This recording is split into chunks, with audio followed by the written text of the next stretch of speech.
Outou Fetautautala'i I Salamo ma Pese ma Siva Faane'ene'e. Ia Faane'ene'e atu ma Pepese atu I le Alii I Outou Loto.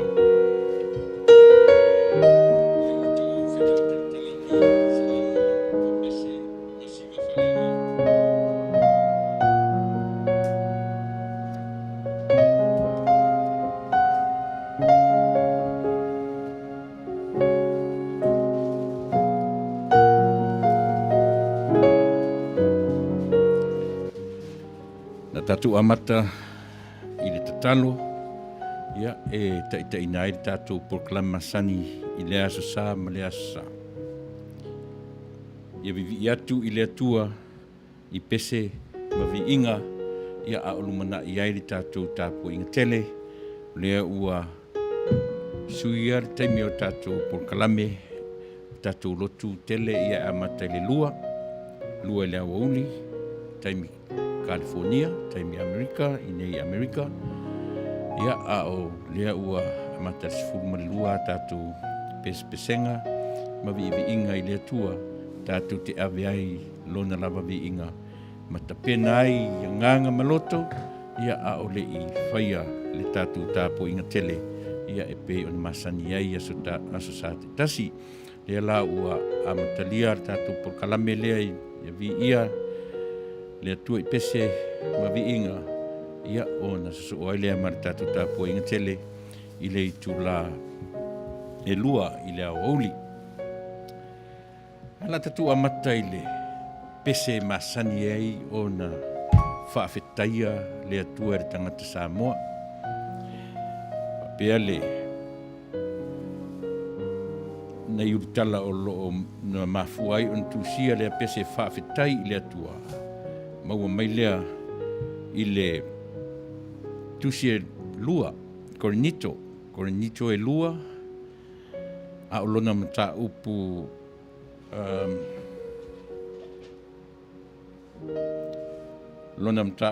e se furu matolu, a o lona toe foi upu lava, o le mata upu le se furu matolu. Tusi Paulo le karesia I korenito, lona mta upu e lua I lona mta upu e sumatolu a o le toe foi upu lavo mta upu e sumatolu sumatfar foi upu e maua ai le pese lea masani ai tatou whaafetai le atua whapenan whetauina ia te outou uma lava le alofa tu noa o le li'i o Iesu Keriso ma le alofa o le atua atoa ma le mafuta whaatasi ma le anganga Paia e afua mai I le loto whaafetai ina ua mawhai o no tatua mai whaatasi ma manatua le anga le leisi e se lea o lo tatou matai tatou whaafetai I le atua e a matai le tatou porkalame o le nei taia.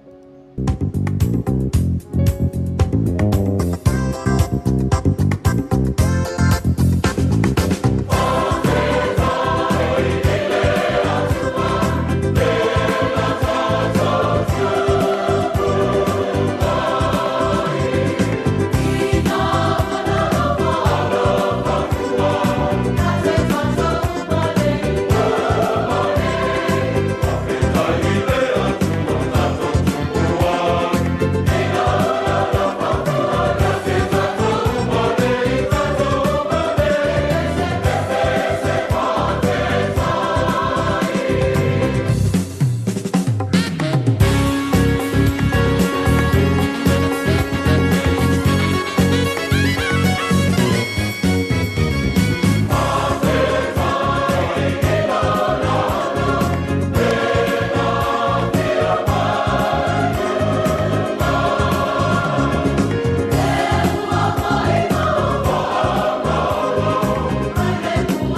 Manuia upo Pese.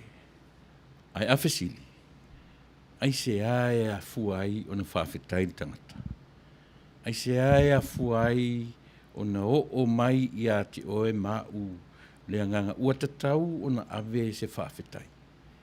Pe te whawhetai i Loto o lua, pe te whawhetai i lau whanau, pe te whawhetai i te itai o ngā luenga maso se tasilapa.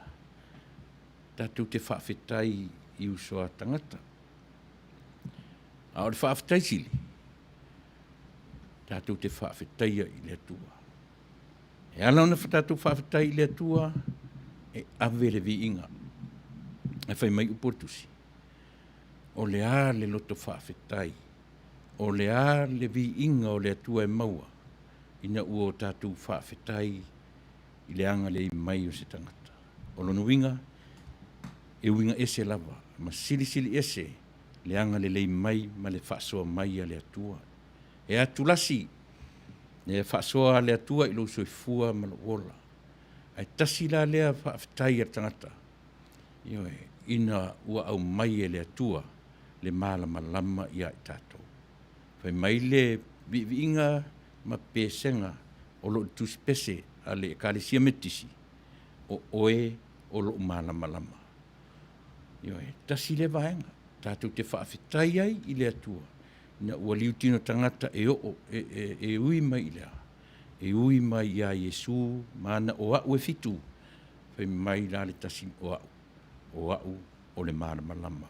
Pei o na vivi'i ai le kālesia metisi.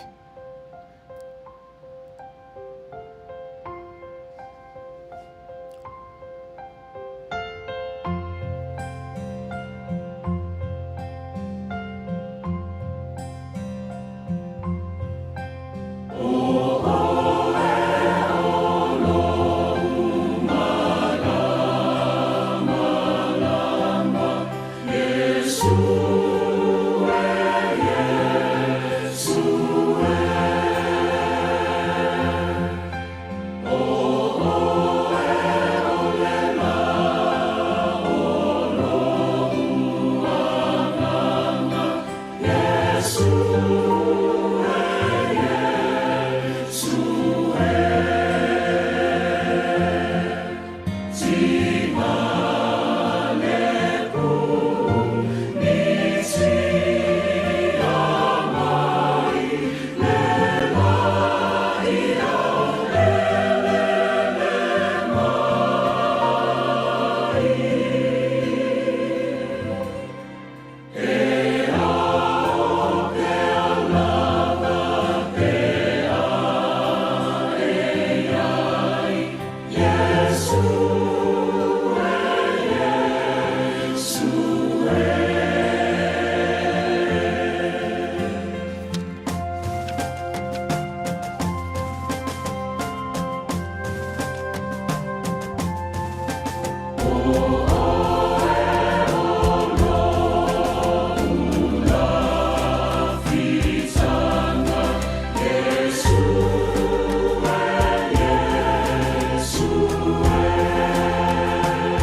tasi lea auala sili ma o no mea e tatau ai o no tātou whaafetai i le atua. O na olona malama o wina mai e te soifua ma o wola ai. A o ai la se a le fia pese. Whai mai upore tusi. O se ua fia. Ioe, i nao tātou pepese ia. Tātou porkalame o pesenga ma viinga. Tātou te vivi'i ai i lo tātou matai. Ia, ai le mawhai o na ngalo ia te oe ma. Talo whae ia Yesu, ioe. E tasi ale me au no tātou vivi'i ai. Ma whaafetai i le atua. O na o le whaolatanga, ma le taungi ola Paia na tapena mo i tātou. Whai maile ka le sia powesi i le fionga whātongo. O i tā lofa ia Yesu ua puapua ngātia o na o tātou.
si fonga matango fie ia o na fai pese mane fioanga whangatongo le kānisia powesi ia e pe o Outou whaafonga mai iai.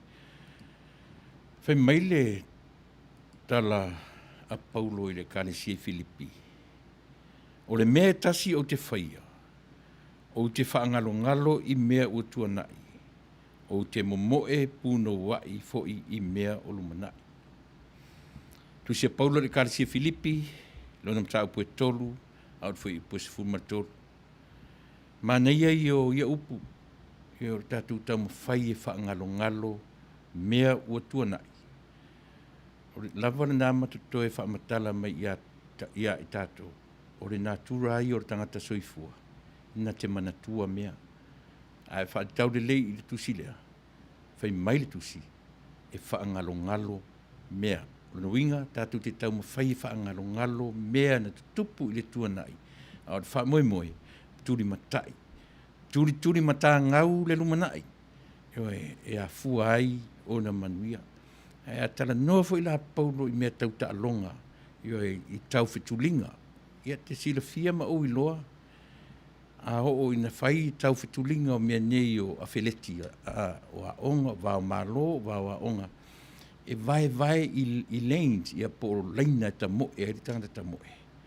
O le wha moe o tangata ta moe. Ia ta moe lava tangata i lana laina.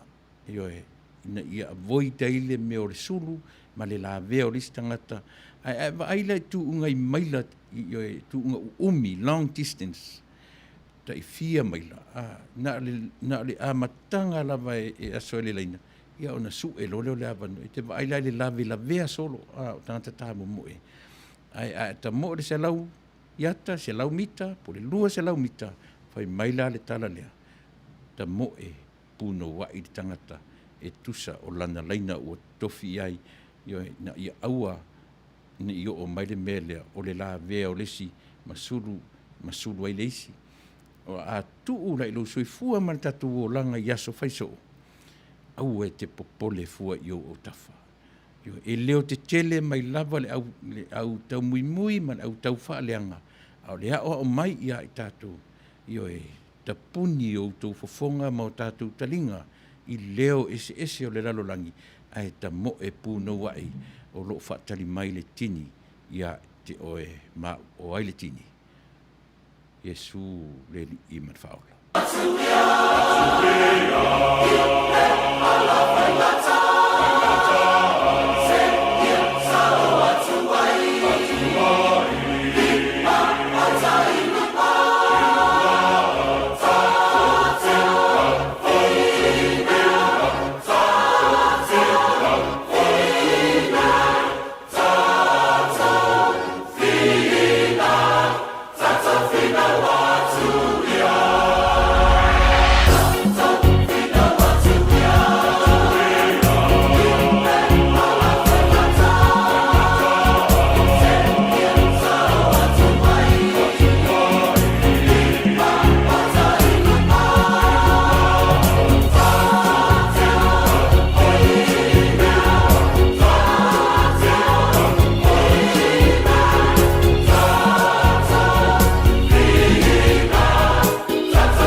nei fu ina vivi'inga ia mai korisi whaafai au I kanana fou ia pe o Outou whaafonga mai iai ma nei a whaatinga ma nei a whaatunga ma nei a le taina o le laau ia a o le nganga sili leo na maualunga o le afuanga e tātou te whina wai tātou te whina atu I le lanolangi ona o le au o le tala lelei ua tu ina mai ia I tātou o lau whatu ainga tausi lea a vea oe matangata uola ma soifua I le ola whaakeriso whai mai por Pese tātou whina atu ia ona o Yesu na whaia le mesili mo I tātou ia pi whapena se langona I o e fua man Pese se tātou anga I fo I whatunga tātou uso ma le Salamo Worship Center I o e Pese o te manu malo ona o Yesu ia a o I esi e te manu malo ona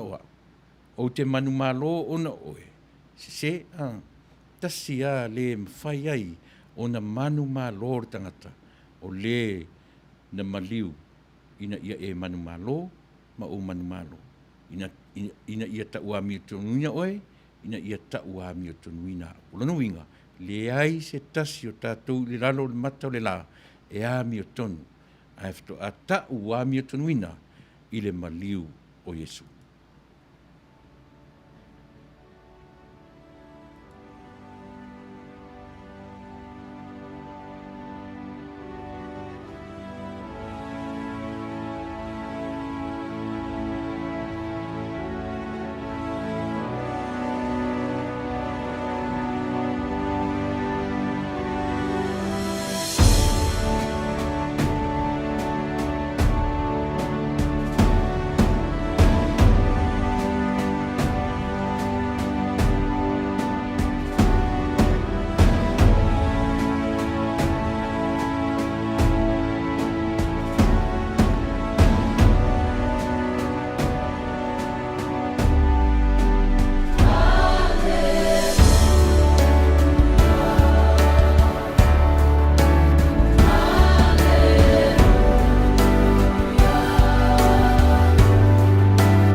Salamo Worship Center, Christian Ministry, mai Mankri, New Zealand. E tāua lava lo tātou whanongolongo I so o se Vivi'inga e Vivi'i ai le Yesu toitu. Si iwanga nā lava o ni Pese e o mai e Vivi'i a Satani. I anta tonu lea e le mwhai o na awina atu le tātou porkalame. Iai lava le tau whinga e mawalunga ia I mātou po lea lava le kalesia ia taritonu ia Yesu na whanau mai e maliu mato e tū. Ia e mātou te whaongaina a lātou Vivi'inga ma lātou pesenga. Nisi fo'i ua tai se 10 minute, tai 8 minute. Ai tau te talia lava I le tūranga I ese lava ma faufaunga o ise manatu e whau umi io e teimi e Vivi'i ai, e worship ai. O isi e manatu e leo le umi ia a noa upu e ave ai le Vivi'inga. A o ia mea uma. E launga tasia I tātou ona o Yesu. Na whanau mai e maliu, matoi tū, ona o oe mao. Yesu le leo le lei, e oe. Whai mai tā vita le salamo e luasu maratonu o Yehova, o lo leo ma moe o ia. Ai o le nā lava te sila fia le lei ma o iloa, o tā vita na tō fia e le atua a o whai ma leo ma moe. E manino le lei tā vita I le ngā luenga wha leo ma moe. A lea la ua whai mai tā vita le salamo se lau luasu maratonu. E stama I leo ma moe ala na leo ma moe. A o le leo ma moe sili. O Yehova, o le atua, o le Alii. Tātou o ma moe. Pe a whai. E tātou te talia ma taritonu. O Yesu le leo le lei.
Ioe, matango fia fo I lea Vivi'inga pe ona o Yesu o Loto.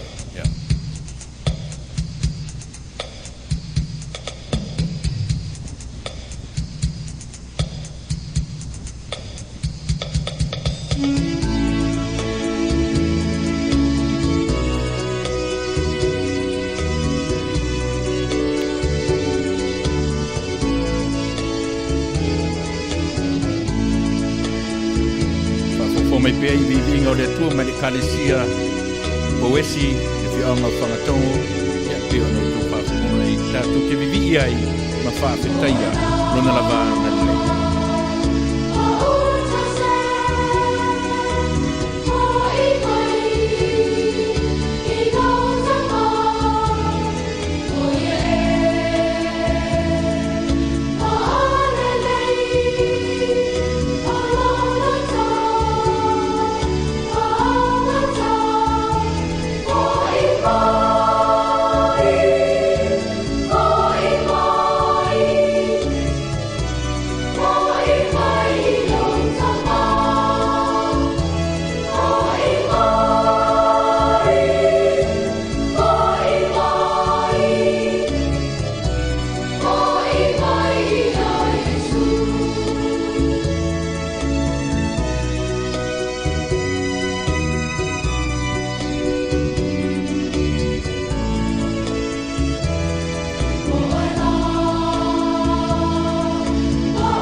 Moni upo Pese.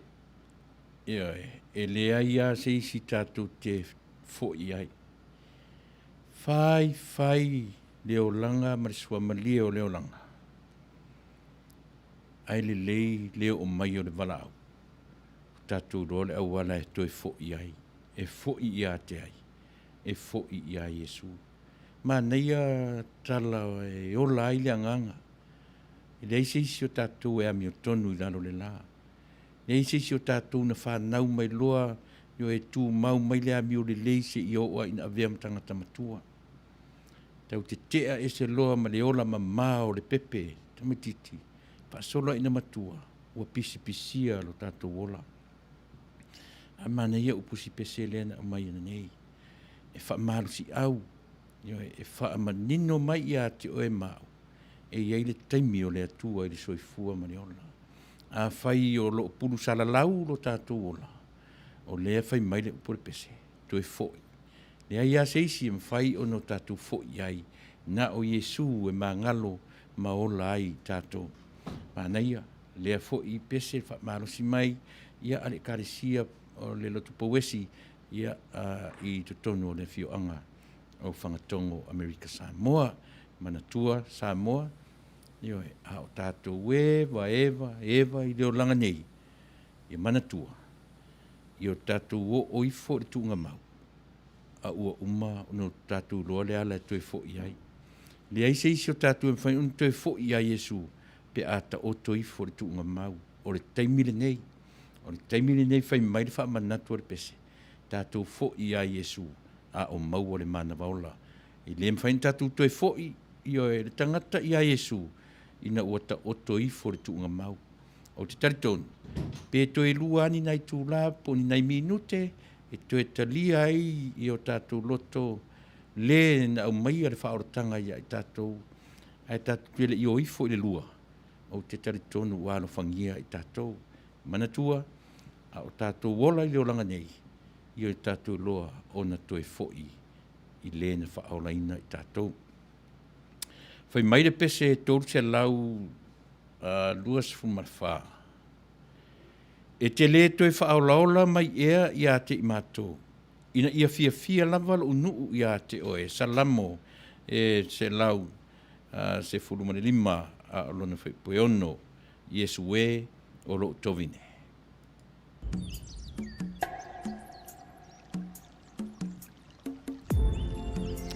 Pese ina e le kolisi maualunga a le whakasa i Manuia.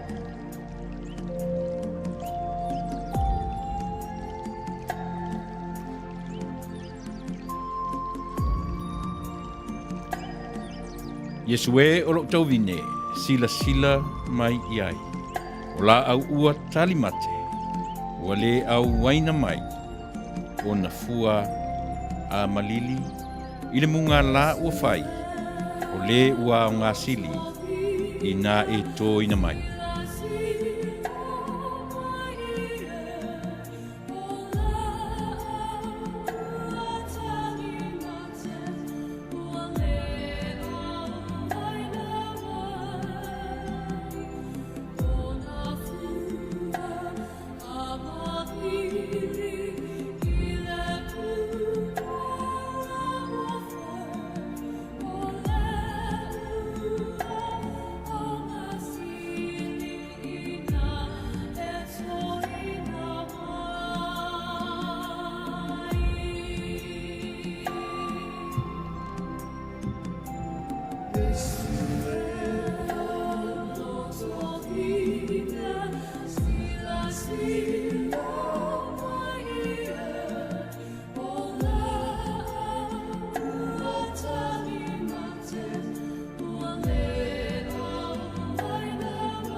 Manuia si ufofonga o li im tamaita ia onga o re konisi ma walunga ale kalesia e whakasai ma lua fou wa pia.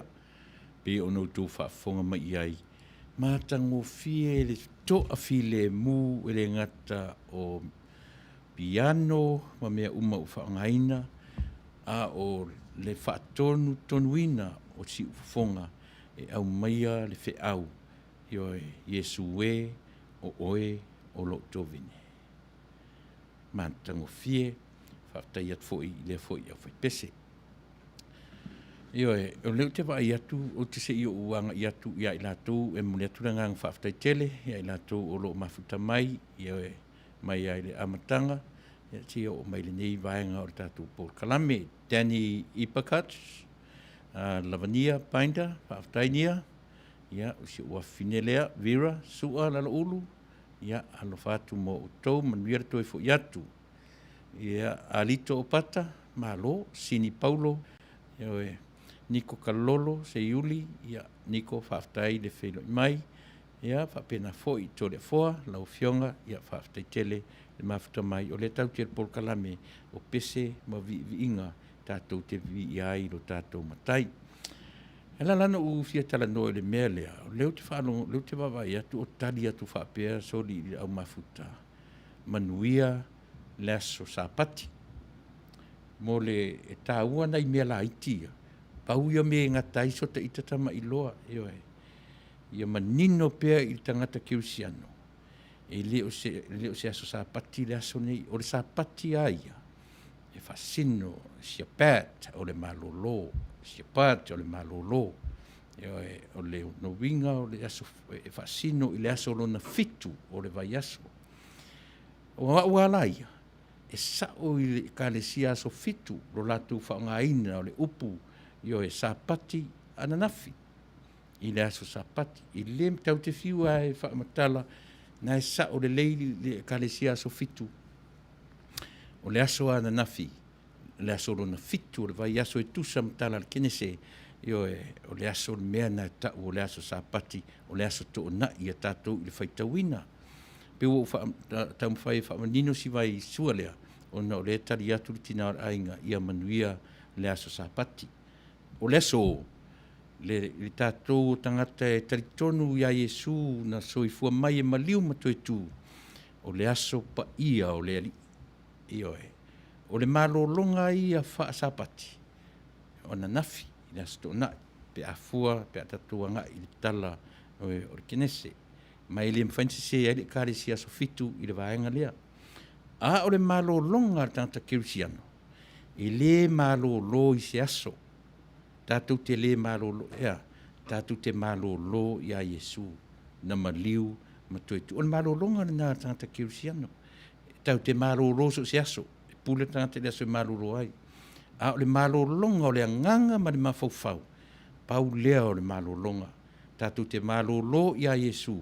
e moni ai le mea tau o le malolonga tatou te le malolo la i le aso to na i asfarai io i le physical rest e mawhai o no tatou malolo i so se taimi ma so se aso a o le malolonga lava ia a le tangata keusiano tatou te le malolo i se isi lava mea tasi pe le mea e tatou te malolo i ai o a aoanga le lei o Yesu Kiriso o le malolonga whaasapati le nā le kerisiano e whaafongafonga mai o ana nafi whaitaunga o aso le vai aso o le sapati i whaitaunga o aso o le aso lava ne aso sā o le aso Paia o lo tātou ali ai se ale me Paia ai na toe tū manu malo ai lo tātou ali mai o le amatanga fo i le nā o le soifuanga whaasapati a le tangata kerisiano ina ua e malolo atu ma o malolo i aoanga le lei o lo tātou ali whaola. Whai mai le pese o le Salamo lo uanga ngai ia e whaamanu atu i a iau. Pese lea na pese ina e le kalesia le tawhatolu e whakaasa i California nei, i San Francisco, i California, i lalo o le taitainga le sunga le rifo mai o musika I la fionga ia whetarenga ia namlau ulu po wesi ia usi mai alau whaafonga lo uangangai.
matangofie si ufonga o le kalesia e whakaasa, o le kalesia tawhatolu i o e California nei, San Francisco, ia i lalo le taitainga, ia o se alo fo i o lea tunuu, i o e pei o lea ua maua lona whailonga whaafo mai, i o e Dr. Namulau Ulu Paul Powesi, i mea lava tau musika, i Outou whaafonga mai fo i le quality o le vaenga uma, o le tapena i neo si ufafonga, tu whaatasia o piano, ma mea i o lo langolango ina ai, le ina ia matango fie, ia e mai se lava, o le vaenga, o le whaapaleni i neo si ufafonga, o le alu lunga, o le alu lalo, o le ale ko inga note, ia o tapenanga, le tangata ua, o ina lelei, i lea fo i vaenga. Ia ia le taritonunga, o isi, e kalesia. E me se ala, o le taritonunga e whakasa. O le tapenanga, o le mea sili o na tāua. Io e tātou te le whatala ole, o na tapena, di mea e ave i le atua. Me fo ila nei a tau tilo i nei mea o ngā pese. Wa urisi tangata e wawe te lena whati mea ni o sao whai au whai pese. Ia isi a to inga whai pese ta se ale tu la uma. Ia i whela le si whai pese. Lua, tolu, so le sa vale ato le whai tu la o le lawe whatau pepe le au whai pese e mana. Ai te i loa la le sa o le mea. Lenga e fia whaafonga le atua i mea ta pena le lei. Me ave uma i ai le malosi. O le me ave uma i ai le mafofau. O le me ave atoa i ai le ola. Ai a whaatara pelo la ono tātou whai. E ia re tele o te me whapena ai ia ta me isi taimi. Le ngata o le whaatatope, whaafuase i an whai. Ia e whai a ma le whaalongo atu e pe ia le o sao. Ai a ta pena le lei e fia whaafofu. E pe ia o e mau. A sau se si a mai se mea na li fo e whale iwa iwa sene.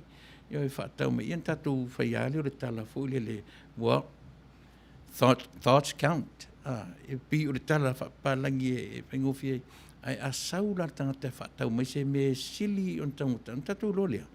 O tangata le na o amana ia ele ngata o le mea lofa. Ai a sau la tangata tele tupe. Ai whaatau mai se mea ia te i whale iwa iwa sene. Ia nei te loa le se senga. Whapena fo i le atua. I le sila mai o le atua i lau tāpenanga, ma sau tāpenanga. Le ale mea tātou te whaia. O le mea tāua ave atua iai le loto ma fau ma le anganga. A whai o lea, le ale soifua ma le ola tātou te ave i le atua. O le mea manino o tātou manu malo. Tātou te manu malo i ate ai. Ua e manu malo, o manu malo. Ina waia i tātou le alofa tū noa o lo tātou ali. Ne kalesia Peace Chapel, Salamo Worship Ministry, ia whaafonga mai ua e manu malo.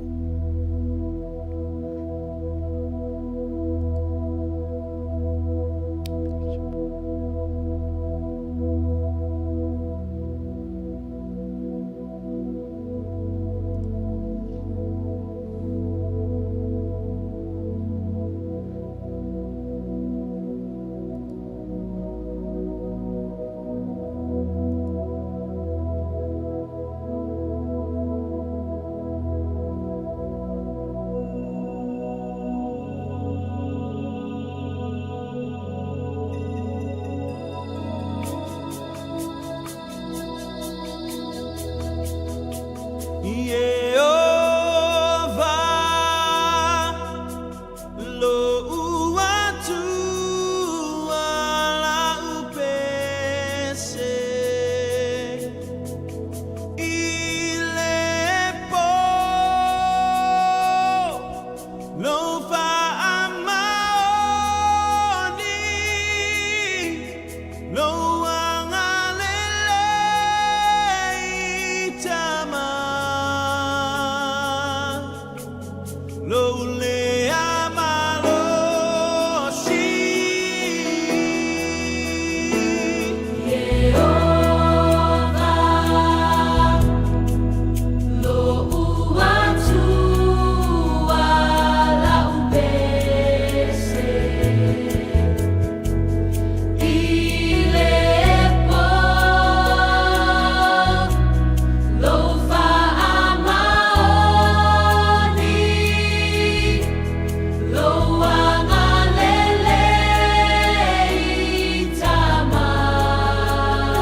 Ioe, e whapena lau whinaunga, ma sao fo I whinau.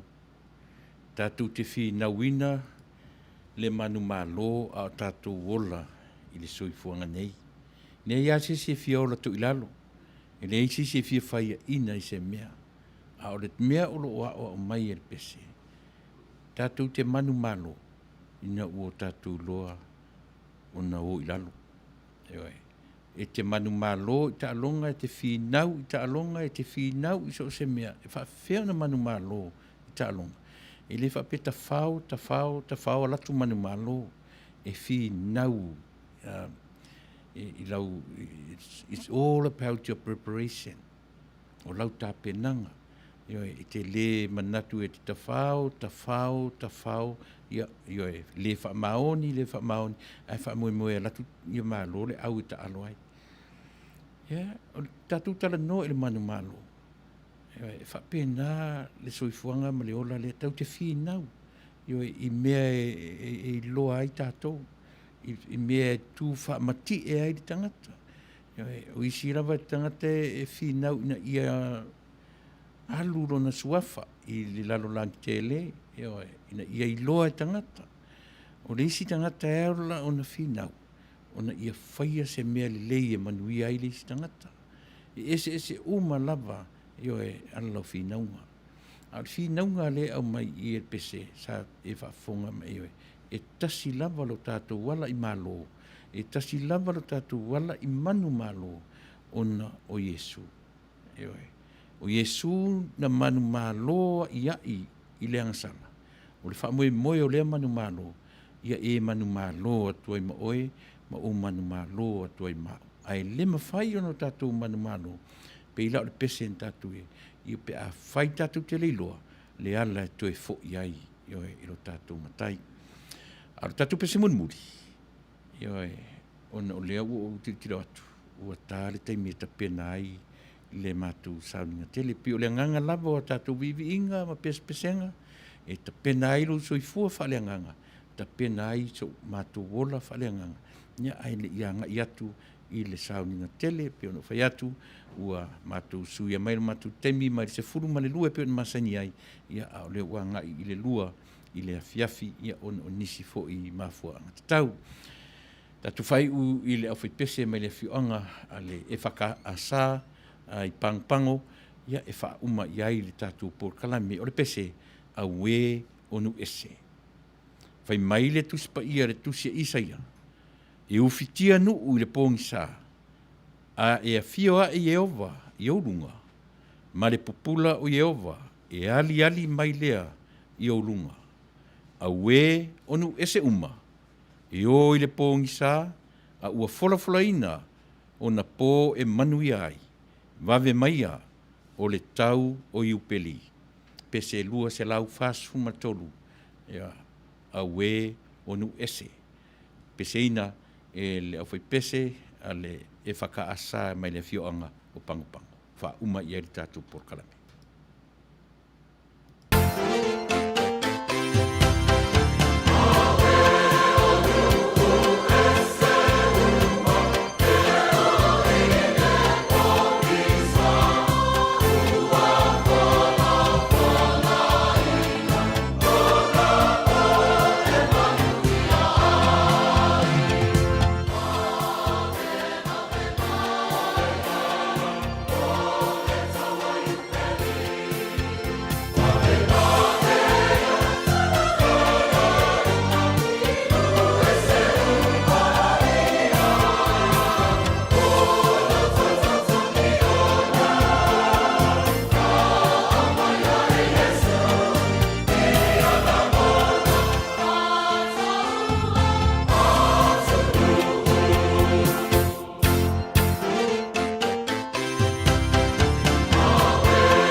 Le tua whaftai loa lofa, tai loa ngalelei whai wina le vaenga, o na mātou tautua i ate oe, ta pena ai loto mo nganga o mātou le whanau.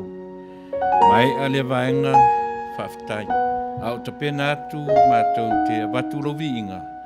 Ia, whapena foi ona e wina mailo nganga Paia, tautou lua i mātou i le nei aso. Mafuta maia, au ta pena lau kālesia whatauwa. Watu lo raba vi inga i ati. No lo swafa Yesu o le mala awai. Amen.